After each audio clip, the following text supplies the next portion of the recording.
আসসালামু আলাইকুম। দেশ এবং দেশের বাইরে যে যেখান থেকে শুনছেন সবাইকে স্পোর্টস বাংলা আপডেট চ্যানেল থেকে জানাচ্ছি শুভেচ্ছা। চলে এলাম আরও কিছু নতুন আপডেট নিয়ে। বার্সেলোনার বর্তমান সফল কোচ হ্যান্সি ফ্লিকের চুক্তির মেয়াদ বৃদ্ধি এবং ক্লাবের দীর্ঘমেয়াদী পরিকল্পনা নিয়ে কিছু তথ্য তুলে ধরছি বার্সা ভক্তদের জন্য। মিশন 2028, বার্সায় কোচ হ্যান্সি ফ্লিকের রাজত্ব দীর্ঘস্থায়ী হওয়ার সম্ভাবনা। বার্সেলোনা বর্তমানে একটি স্থিতিশীল স্পোর্টিং প্রজেক্ট গড়ে তোলার পথে হাঁটছে। জার্মান ট্যাকটিশিয়ান হ্যান্সি ফ্লিকের অধীনে দলের আমূল পরিবর্তন দেখে বার্সেলোনা ম্যানেজমেন্ট তার চুক্তির মেয়াদ আরও 1 বছর অন্তত বাড়ানোর চেষ্টা করছে। আর সেটা বাড়িয়ে 2028 সালের জুন পর্যন্ত তাকে স্থায়ী করার জন্য আনুষ্ঠানিক একটি প্রস্তাব তৈরি করছে বার্সেলোনা।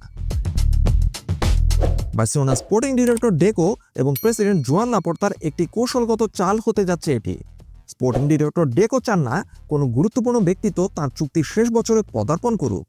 তিনি চান বর্তমানে কোচ হ্যান্সি ফ্লিকের সাথে তার যে বোঝাপড়া তৈরি হয়েছে সেটি আরও চলমান থাকুক। এটি ক্লাবের ভেতর অস্থিরতা তৈরি করতে পারে যদি নতুন কোনো কোচ বার্সেলোনায় হঠাৎ করে চলে আসে।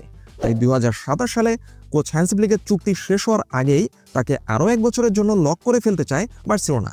প্রেসিডেন্ট লাপোর্তার জন্য কোচ হ্যান্সি ফ্লিক হচ্ছেন তার সেরা গ্যাম্বল, যিনি খুব কম বিনিয়োগেও দলকে বর্তমানে ইউরোপীয় পর্যায়ে একটি শক্তিশালী দলে পরিণত করেছে এবং ঘরোয়া পর্যায়ে বার্সেলোনা অভূতপূর্ব সাফল্য অর্জন করেছে কোচ হ্যান্সি ফ্লিকের অধীনে। তবুও কেন মাত্র 1 বছরের এক্সটেনশন অফার করা হতে পারে কোচ হ্যান্সি ফ্লিককে? কারণ কোচ হ্যান্সি ফ্লিক নিজে খুব বেশি লম্বা কোনো চুক্তিতে বিশ্বাসী নন। তিনি ছোট ছোট মেয়াদে কাজ করতে পছন্দ করেন।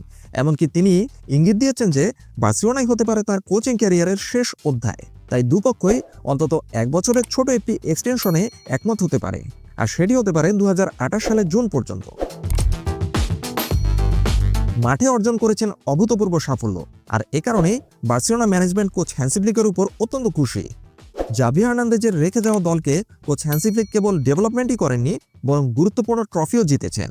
সবচেয়ে বড় বিষয় হলো তিনি লা মাসিয়ার তরুণ খেলোয়াড়দের তুলে নিয়ে এসেছেন এবং তাদের উপর আস্থা রেখেছেন এবং তাদের সেরাটা বের করে নিয়ে এসেছেন।